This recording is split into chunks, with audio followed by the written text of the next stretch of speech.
Ah, le sud, qu'est-ce que c'est agréable le sud. Ce soleil qui me réchauffe le visage, cette odeur de pastis, vous entendez les grillons, vous entendez le vélodrome. C'est un cadre idéal. Qu'est-ce qu'on est bien dans le sud. Eh bah pas du tout en fait, on est en Bretagne. Et c'est avec des noms de villes comme celui-là qu'on peut le confirmer. Plouédern, Plouédern. Et pourtant je vous assure, on est bien venu faire de la pétanque.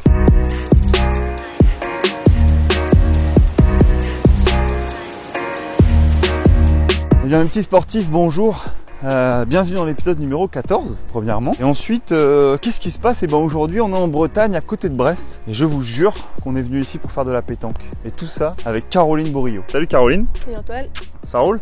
Ça va et toi? Je m'appelle Caroline Bourriot, j'ai 20 ans, je fais de la pétanque depuis 2005, donc ça fait 13 ans. J'ai commencé la pétanque avec mon père et mon frère qui jouaient déjà avant moi, et puis voilà, j'avais voulu tester en les voyant jouer, j'avais voulu m'y mettre à mon tour. Au niveau de mon club, cette année j'étais à Plounéour dans le Finistère, et l'année prochaine je vais à Rumilly en Haute-Savoie. C'est le club qui a un petit peu monté mon sponsor Taureau. Je suis vraiment dans l'équipe de France depuis 2015, j'ai commencé en jeune, les moins de 18 ans, on était mélangés avec des garçons. Ensuite quand on passait 18 ans, on est dans la catégorie espoir, où là on a notre catégorie féminine, où on peut faire des compétitions à fond en France, à l'international. Et toi du coup t'en es à combien ton actif? Moi j'ai fait 4 compétitions internationales. Championne d'Europe en 2016, espoir féminin. Championne du monde 2017, féminin senior cette fois-ci. Après j'avais gagné les Jeux mondiaux de tir de précision l'année dernière en 2017 aussi. Et cette année on retourne au championnat d'Europe espoir à Almeria en Espagne. Ça se passe dans 2 semaines. Oula. Ouais, ça approche. Alors est-ce que tu peux me dire en quoi consiste un entraînement de pétanque et qu'est-ce qu'on va faire aujourd'hui? À la pétanque c'est très différent des autres sports dans le sens où on n'est pas cadré avec nos entraîneurs. Donc moi je choisis un petit peu les entraînements que je fais et aussi quand je veux les faire, la durée, etc. Donc les entraînements, je réfléchis à quoi faire en fonction de la forme du moment. Si j'ai besoin de plus m'entraîner au tir, au point, sur quelle technique. Et donc c'est vraiment au jour le jour et suivant la forme que je décide de mes entraînements en fait. Bon, Caroline va nous montrer un peu comment elle joue. La technique infaillible. Infaillible, je l'ai pas. C'est énervant, c'est trop facile. Oh, craquage. Allez, raté. À moi.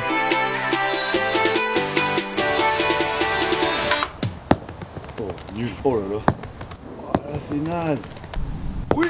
Allez. Je l'ai vu partir. Allez, 1 sur 5.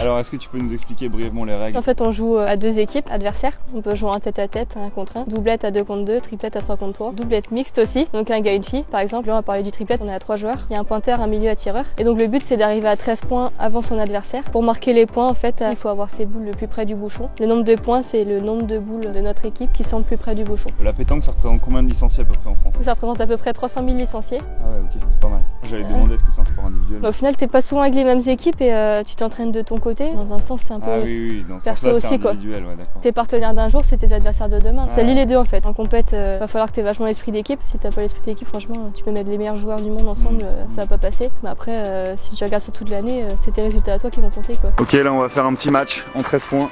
Je pense que je vais prendre tarif.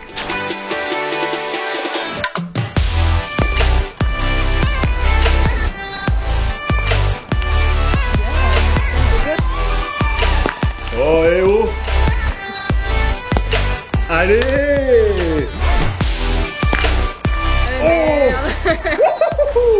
Bon, on a 2-0 ma foi.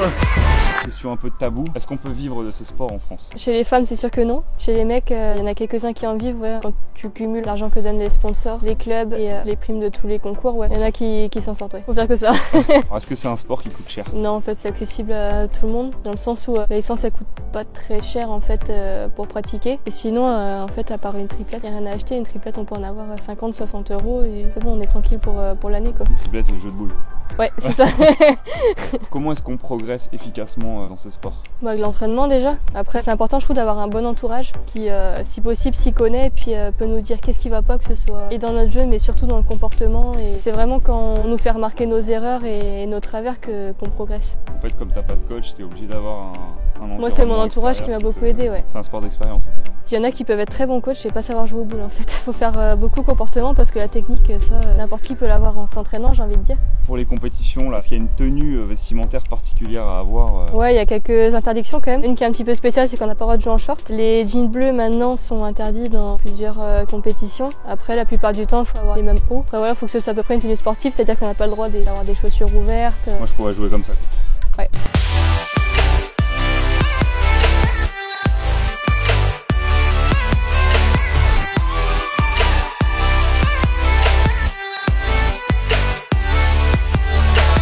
Bon ben, on est au début de la première manche, ça fait 3-2 pour Caroline. J'ai quand même réussi à mettre 2 points.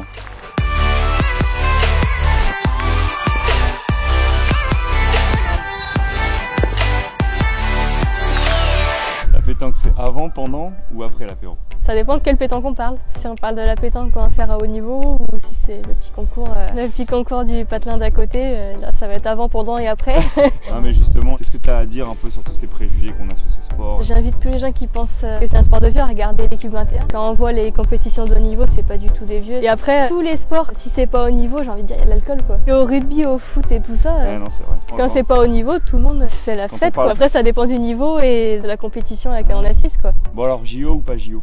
On espère JO pour 2024 et on n'a pas encore eu la confirmation. Si on passe au JO en 2024, en fait ce sera en formule doublette mixte. Du coup ça fait pas beaucoup de monde à y participer, seulement un gars et une fille en France. Donc en fait si on passe au JO, ça va être tout le sport boule regroupé. Il y a la lyonnaise, la rafa volo et la pétanque. Donc ça fait déjà 3 compétitions. Donc ils pouvaient pas faire passer et le triplet homme et le triplet femme et la lyonnaise de telle formule ou quoi. Du coup il fallait faire un minimum de compétitions par sport. Donc là ils ont choisi le doublette mixte histoire de contenter les hommes et les femmes.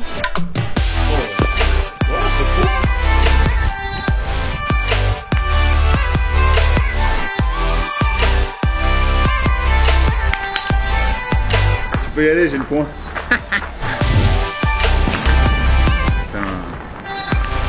Oh le naze!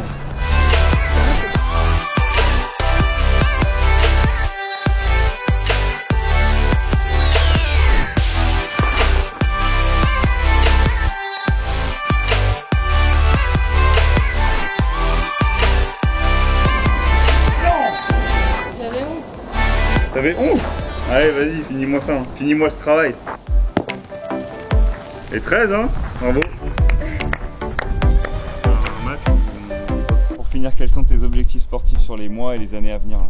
Pour la fin de l'année, ce sera le championnat d'Europe Espoir. Essayer de récupérer le titre qu'on avait perdu l'année dernière. Alors petite pause pour vous dire que l'épisode a été tourné il y a un moment, que les championnats d'Europe sont déjà passés et que Caroline et son équipe ont gagné la compétition. Elles sont donc championnes d'Europe Espoir 2018. Bravo les filles. Alors est-ce qu'on peut dire qu'elles ont ramené la coupe à la maison? Oui, on peut le dire, il n'y a aucun problème. Et pour les années à venir, j'aimerais bien retourner au championnat du monde et essayer de défendre le titre.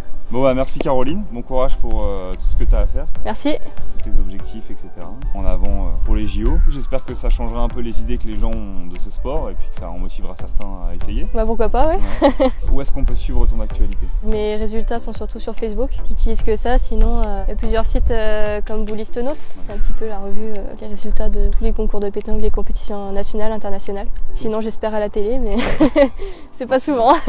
Bah à la prochaine sur une nouvelle partie. Ouais, pourquoi pas, ouais.